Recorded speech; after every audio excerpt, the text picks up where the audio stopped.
Today, we are going to be talking about two different topics. We're going to be talking about the sort of social class aspect of early American life, and then we're going to be talking about women and childhood in this time period. So both of these are examples of cultural history or social history, so different from the political narrative, but something that it's also important to focus on because the time period that we're looking at, the experiences of people who lived through that time period were very different. The structure of society was different, gender roles were different, so that is what we're going to be looking at today. Before we do, first of all, I've typed a question into the chat for those of you who are at home. So if anybody wants to take a stab at that one, either publicly or privately, I'd really appreciate it. Let me share my syllabus screen here. All right, you should be seeing the syllabus at home, and you should also be seeing the syllabus here in the room. You can see that we are in week 7. And that your midterm is next Thursday, October 8th. It's going to be administered through Canvas. Make sure that you have a stable internet connection and a computer, not a phone. The test will pop up, will be available for 75 minutes, which is the length of time of the class. So it'll be during the regular class time. And then it'll disappear after 75 minutes. You have to make sure that you save your answers and stuff. There are, as I think I said already, 2 essay questions. You're going to choose one. When you look at the test, it will say that each question is worth 50 points. Just ignore that. The question that you choose is worth 100 points, but I did have to make it look like each is worth 50 to make Canvas work for this.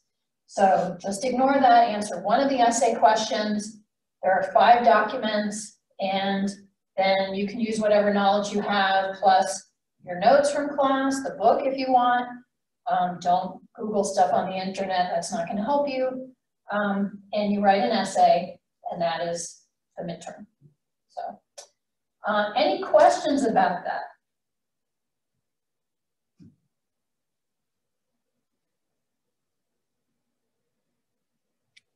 All right.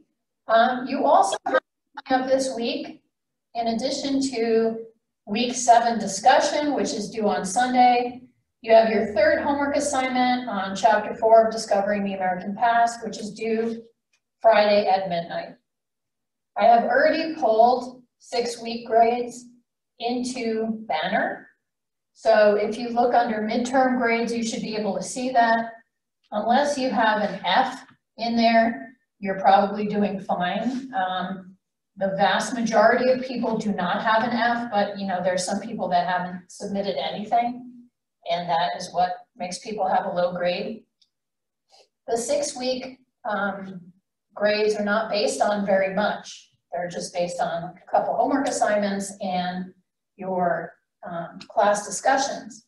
So the vast majority of things that are to be graded in this class are still outstanding, like you haven't had a chance to do them yet. So again, unless you are clearly failing the class, do not panic. Okay.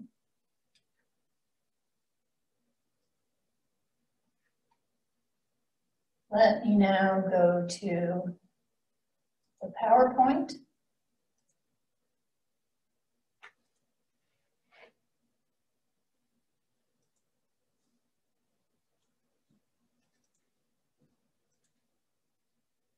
Okay, so we're going to be talking about social class in early America. It was more of a, I was going to say it was more of a top-down society than it is today. We have a pretty top-down society right now too, but it's a little bit different of a society than they had in the 18th century. It was a society in the 18th century where what things you displayed, what kind of house you had, what kind of clothing, your accent, all of this was extremely important in signaling to people where you fell in the social hierarchy. So that is the phenomenon that we're going to look at today. And the key word for today is gentility. People wanted to appear or be genteel. That is, they wanted to be refined. They wanted to appear to be a person of substance. So in this picture right here, we have a portrait. Lots of people had their portraits painted as a way to show their significance to the wider society. People had beautiful houses built. This is a nice Georgian house, and I will explain a little bit about architecture in a bit. Another portrait. And here we also have some beautiful furniture. There wasn't really any mass production of items like furniture in this time period. People either built furniture for themselves at home, or they had it made by really skilled cabinet makers and craftsmen. These are some really lovely examples of the furniture of the time period, or you could buy it used. So those were pretty much your options, but there was no Walmart, no Wayfair. Okay. Now, remember I told you the other day when we were talking about, it was in lecture 9, I was talking to you about the culture of early America and the fact that Americans didn't want to seem like Europeans. They didn't want to seem luxurious, they didn't want to seem corrupt and soft. But on the other hand, they wanted to seem genteel, and so there is a little bit of an ideological conflict there. Gentility, wanting to show that you were a person of substance on the outside, seemed to contradict the idea that luxuriousness was bad, seemed to contradict the sort of Puritan work ethic about people ought to be working with their hands all the time. But this was only a seeming contradiction, because for the American economy to grow, there had to be consumption, consumer activity, and this activity was very much wrapped up in the importance of material objects. The ideal was to appear refined, to appear genteel. And appearances were the most important thing. Self-presentation, how were you perceived by others in your clothing, in your portraiture, which is, you know, literally how you're painted to appear to people on the outside.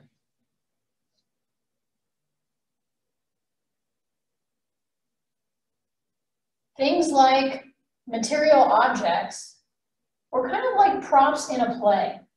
If you think about how a play is staged, you have stage sets, you have costumes, you have props. And the same act, let's say the act of having an alcoholic beverage, has a different social meaning if you are in a pub with like walls made out of little stones grouted together with a bunch of, you know, rough laborers drinking out of tankards, versus if you're sitting in an aristocratic drawing room on some mahogany furniture sipping imported wine out of a crystal goblet. You know, it's the same activity, but it carries a different social meaning.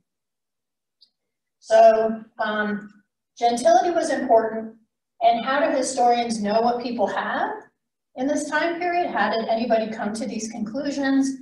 This argument is based on examination of probate records. That is, the records that are generated when somebody dies. All of the goods that they own are enumerated so that they can be, you know, passed on in the will or whatever. So we have lists of what everybody had. And in this time period, we are beginning to see people starting to have many more things, starting to own many more objects. Here are some portraits of people. from this time period, late 18th century or early 19th century. Let's start with the woman in the top right-hand corner of the slide.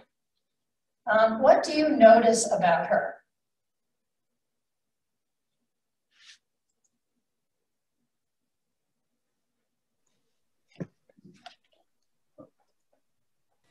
She has a nice white dress and a big hat. All right, she has a nice white dress. How were clothes cleaned in this time period, do you think? By hand. Yes. Does she look like somebody who did her own laundry? No. Okay, so she's wearing sort of immaculately clean by somebody else, white clothing.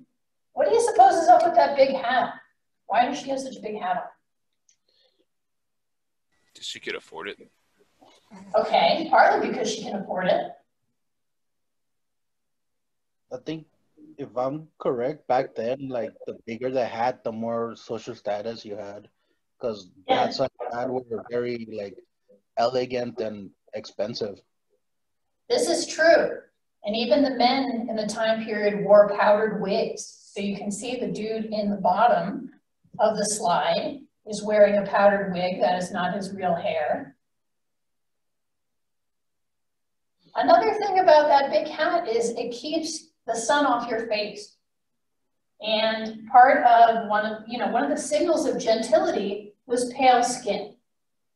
So women are supposed to be indoors, they're supposed to be not working if they are aristocratic or genteel. So soft skin, white skin, signs of gentility. In the bottom, we have this guy. He is wearing very luxurious clothes. What can we tell about him from the portrait? He seems kind of scholarly. With Definitely. Writing. Yes, he's writing something, so he's scholarly, he's literate. Unfortunately, you can't see the rest of the picture. He has, I believe, a couple of dogs sitting by his feet, showing that, he was a man of leisure who could keep dogs for hunting. In contrast, we have an example of like folk art portraiture on the upper left-hand side. So that little girl, I think that's a girl, you can see is painted in a much more flat style. This would have cost a lot less in terms of being a portrait, and her clothes are plainer, but she still, is wearing a necklace and holding a cat.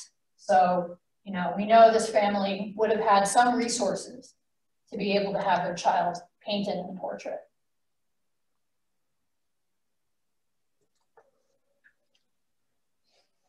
People were encouraged to show their gentility through bodily manners.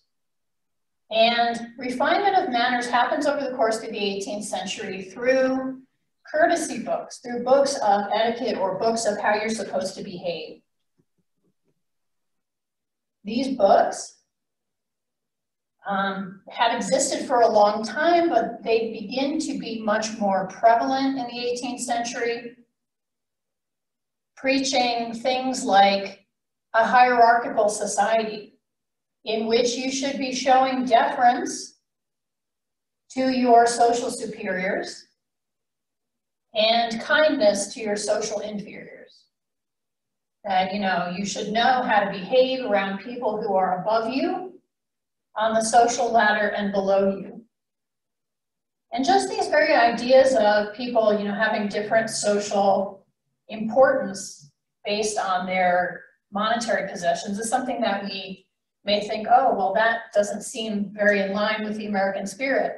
But this is how it was at the beginning of the Republic. Children were to defer to parents. Parents were supposed to be addressed as sir and madam. You were supposed to bow in the general direction of your parents, remove your hat, perhaps not sit in their presence. Students were to defer to professors. One courtesy book said, when the university president passed, scholars were to remove their hats when he was 10 rods distant, and you allowed a regular professor to get a little bit closer, 8 rods distant before you removed your hat. You gave the sidewalk to people who were above you so that you could, walk in the street or the gutter and they wouldn't soil their clothes. All of these were hangovers from European practices.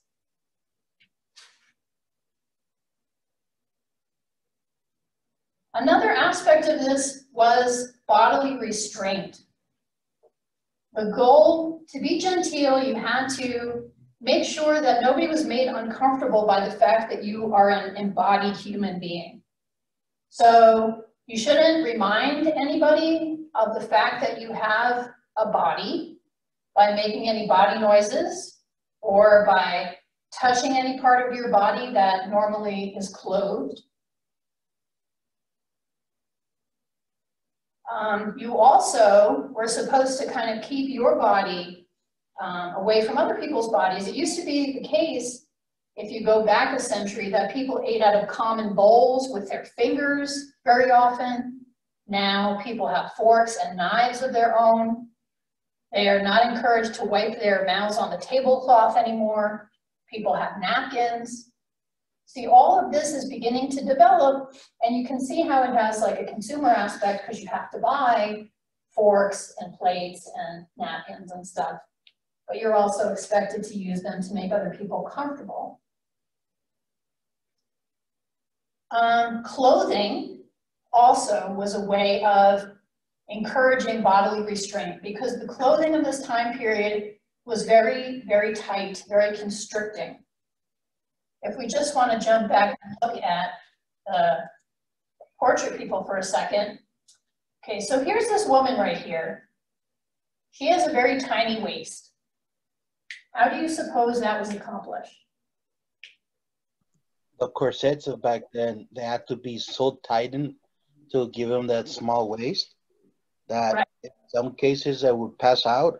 So most women would carry a locket with a little scent that would wake them up. That's exactly right. So corsets were the undergarment that sucked in your waist. They are made of whalebone or wood, and there are stays that go down like this. And then there are strings in the back that have to be pulled by somebody and then tied so that it's very tight. So you can't really put a corset on without help. So corsets were worn by people who had servants who could lace up their corsets. The tighter the lacing, the smaller the waist, the more beautiful the woman's figure was supposed to be. You can't really inflate your lungs fully if you're wearing a really tight corset. And so women did faint, and smelling salts were what they waved under their noses to wake them up. But you also, with a corset on, you can't really exert yourself very much because if you tried to exercise with one on, you couldn't breathe. You can't really eat very much for obvious reasons. And it may shock you to know that there were maternity corsets that women wore in pregnancy to maintain the illusion of having a small waist up until the point where they were sufficiently pregnant that they had to stay home because then people could notice that they were pregnant. Like as soon as you were really showing, you were confined. You stayed in your house. So yeah, clothing. The guy here, he is wearing a tight waistcoat and tight jacket. This had the impact of, sucking in one's gut, pinning the shoulders back.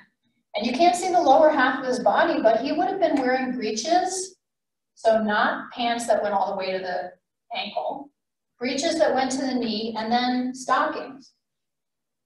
Because the clothing was so tight and showed off the leg, one of the aspects of male beauty that was really like at the top of everybody's mind in this time period was a well-turned calf. So if somebody had really nice calves, then that was one of the things that women would admire about them. about guys. How did people get such nice calves? Well, from dancing. So dancing masters went around to the young people of, families of quality in the 18th century and early 19th century. And they tutored young people in how to dance. There were all kinds of different dances that were necessary to learn in order to be an accomplished member of society. Dances were where women were kind of showed off in terms of the marriage market. You only invited people of similar social quality to a dance.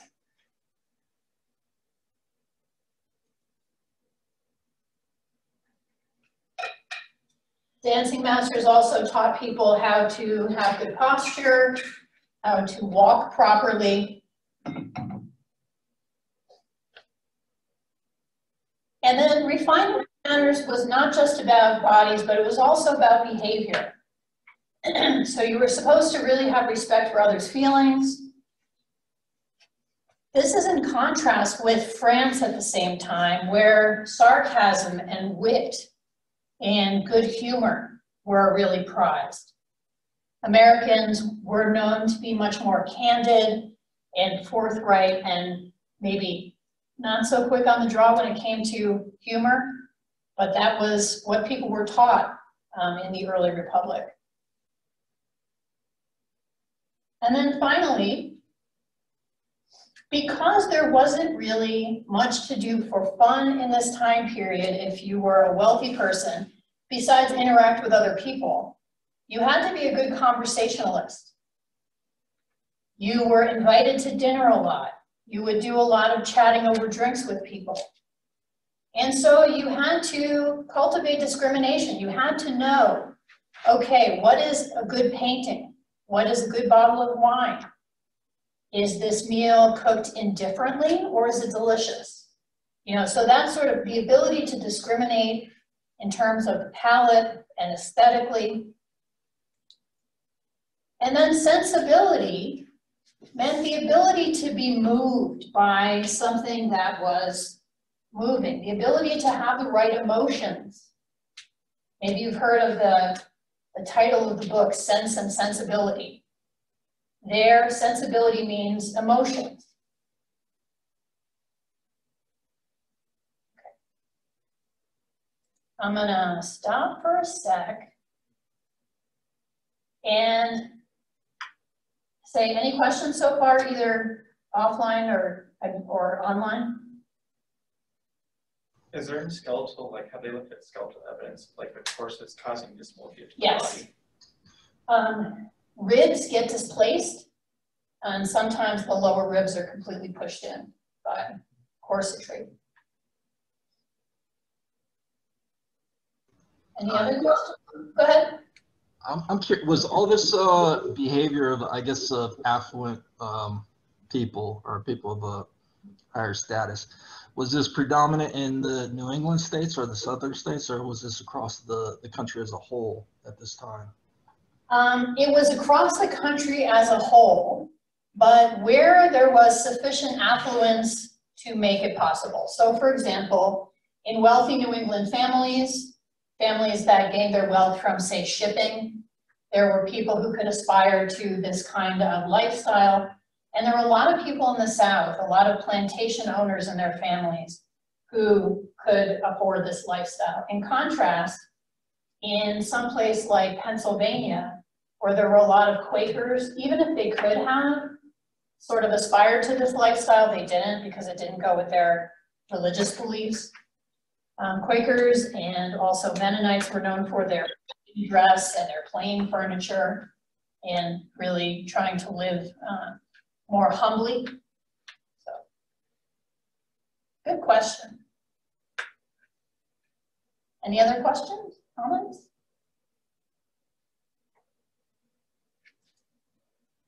All right, let's go back to where we are. Oops.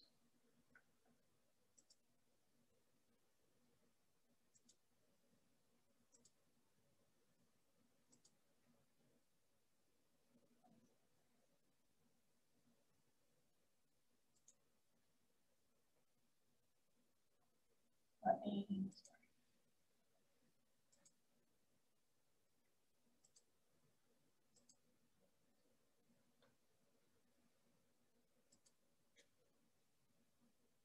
Oh, I don't know what happened there.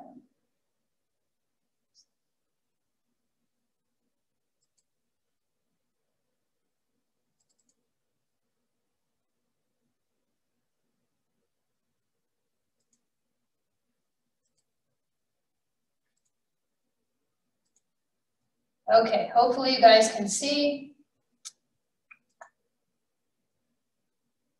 Yes, we can see the slideshow.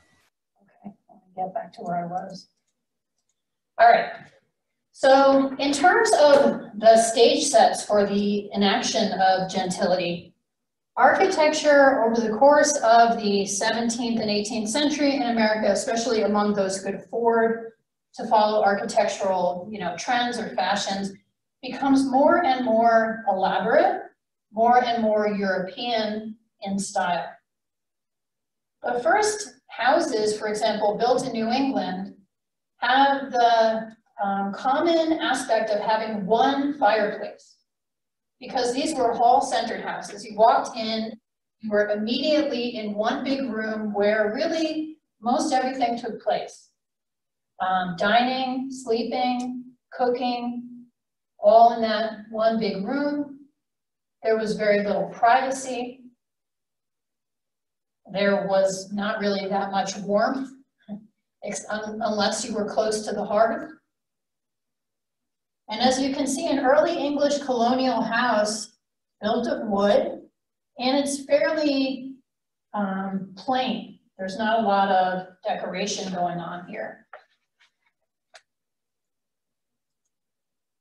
Here's another example of a New England house. This style is called a salt box house. Why is the roof like that? Is it for weather when it winds or snow? Yes, it's for snow. If you have ever lived anywhere that is very snowy, you could have so much snow on a flat roof that it would actually cause the roof to fall or leak. But with the salt box house, the snow kind of rolls off the back. But again, this is a hall-centered house. You can tell because there's one chimney, so there's one hearth inside. And again, it's really plain. This is a very functional house. There's really not a place to show off how wealthy you are with this house. Then as we begin to move into the early 18th century, so the early 1700s, and especially as we look among plantation homes in the South, the houses get more decorative and more sort of Baroque. So this one has two fireplaces. So you can tell that it's not a hall-centered house. That people are living in at least two different rooms. This house is also made out of brick. And so you have to, if you're going to make a house out of brick, take the additional step of either purchasing brick or making brick. In a lot of southern plantations, brick making took place on site, and enslaved people were used to make brick that then was used to build houses.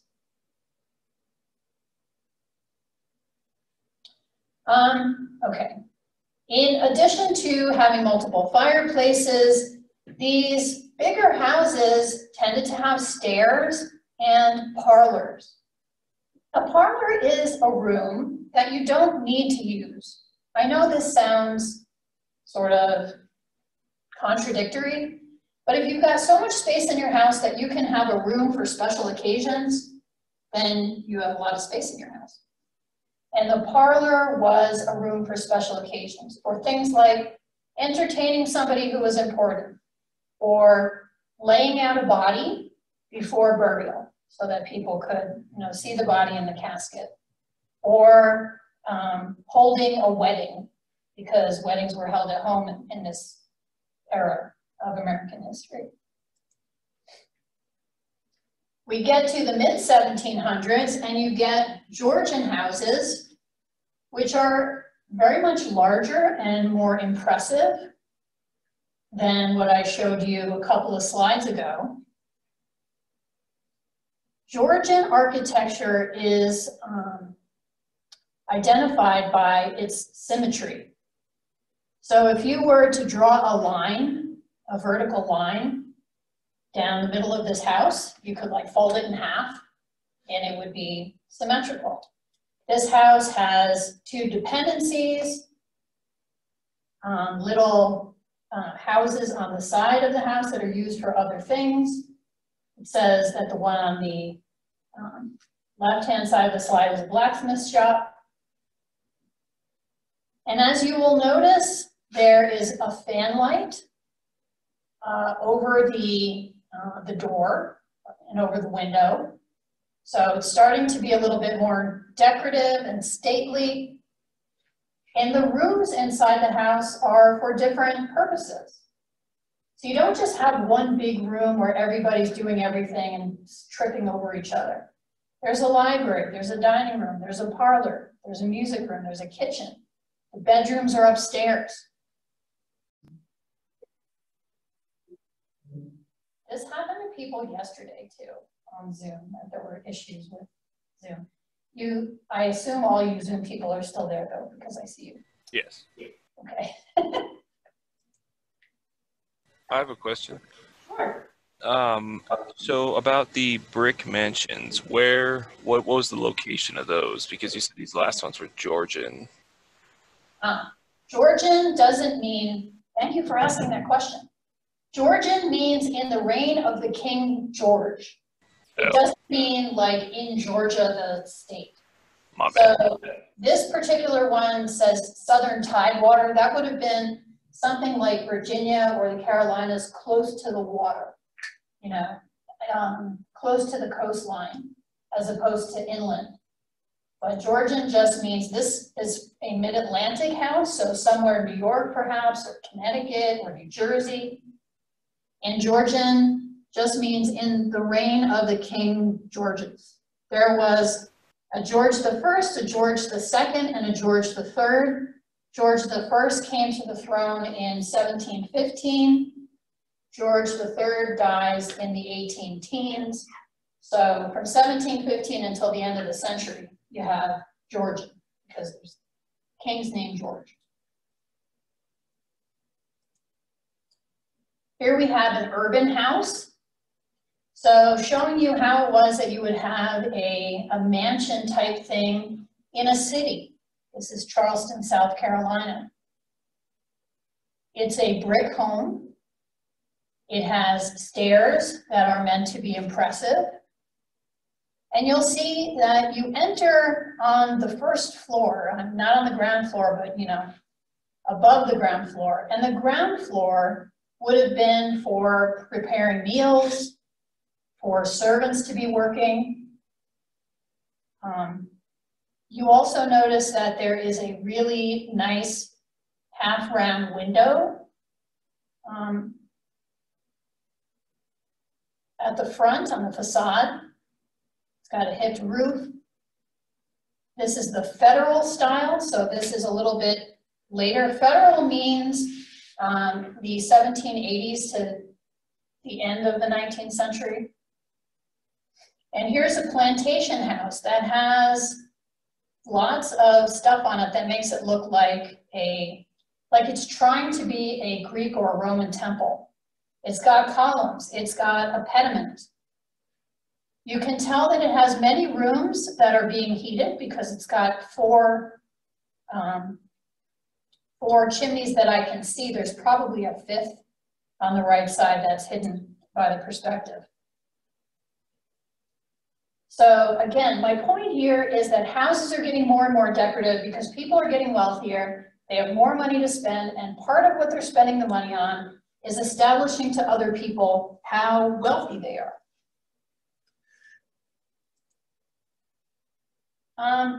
America did not have as many skilled craftsmen as England did. There wasn't the same amount of sort of training within the population. In England, there were, you know, carvers and cabinet makers and house house builders whose firms had been around for generations. So how American carpenters learned how to do these things was through pattern books. These are books that show how exactly you would build or carve or, make decorative moldings.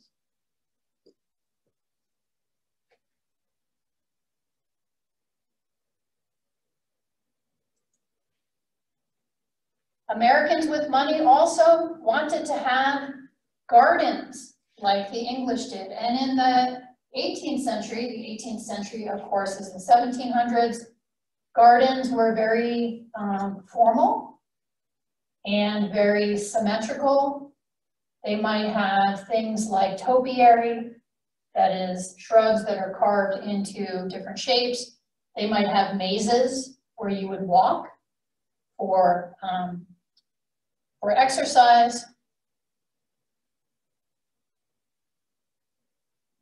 The structure on the left side of the slide there is the First Bank of the United States. So you can see the appreciation for neoclassical architecture in the public building. It is made of granite, it's white, so it really stands out to the eye. It is certainly monumental, and it has a big carving on the pediment. So Americans were trying to show their connections to the ancient, democracies of Greece and Rome through their public architecture. Questions?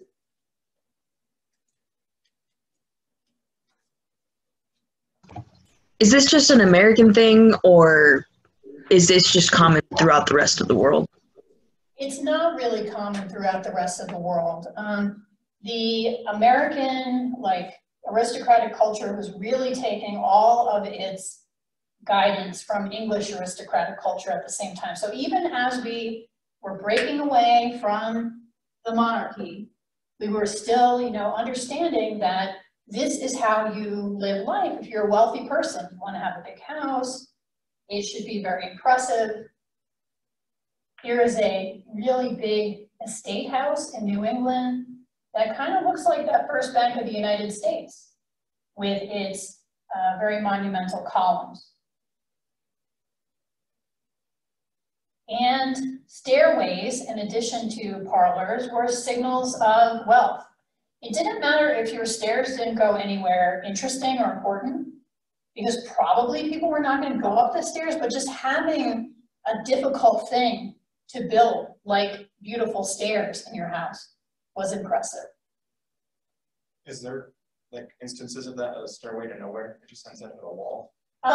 They wouldn't end at a wall, but they might end at a corridor that goes down to some small bedrooms or something. So the most important thing there is not where it goes, but, for example, how people look when they're coming down.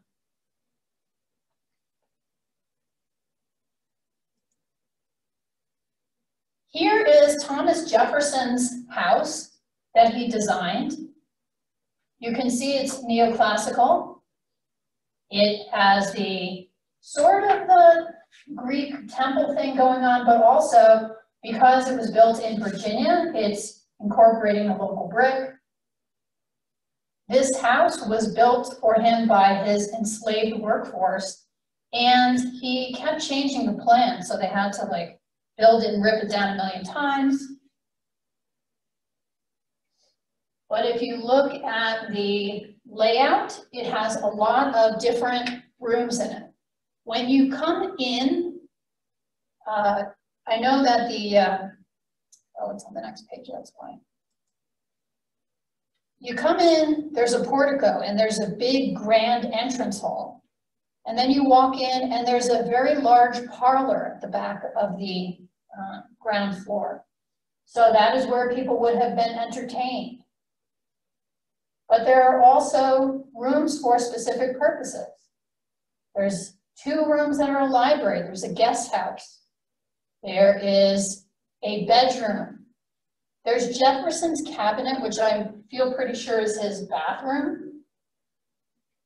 There's a tea room. And none of the servants who worked on the plantation would have, you know, been visible. Their rooms would have been somewhere else so that people only saw them when it was time for them to come in and do things like serve dinner or serve tea.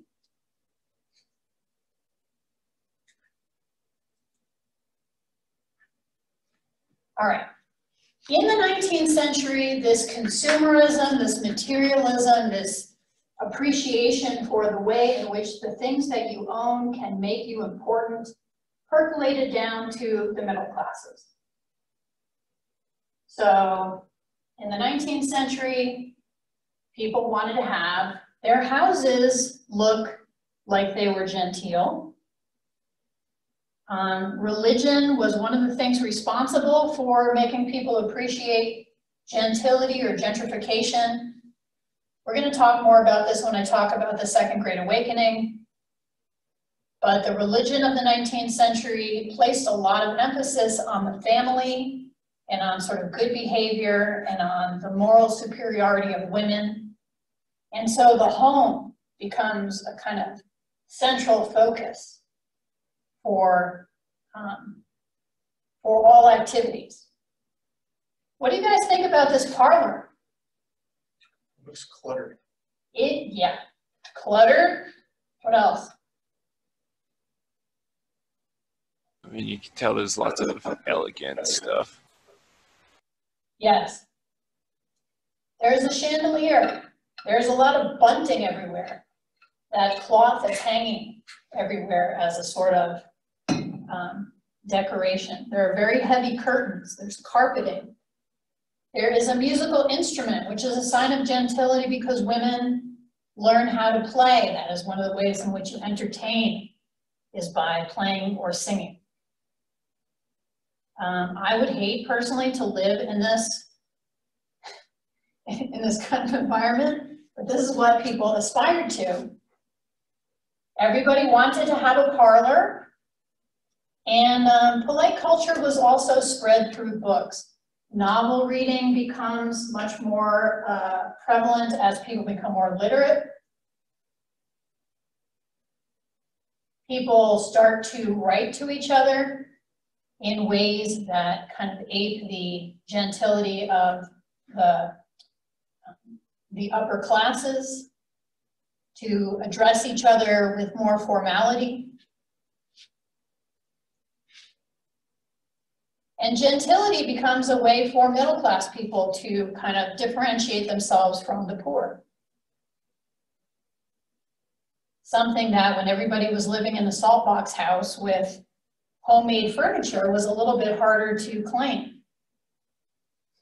I want to say something about carpeting. Before there was carpeting in people's houses, before there were hardwood floors, dirt floors were quite common, and how people would clean those floors was by taking a broom and making a nice design in the dirt with the broom.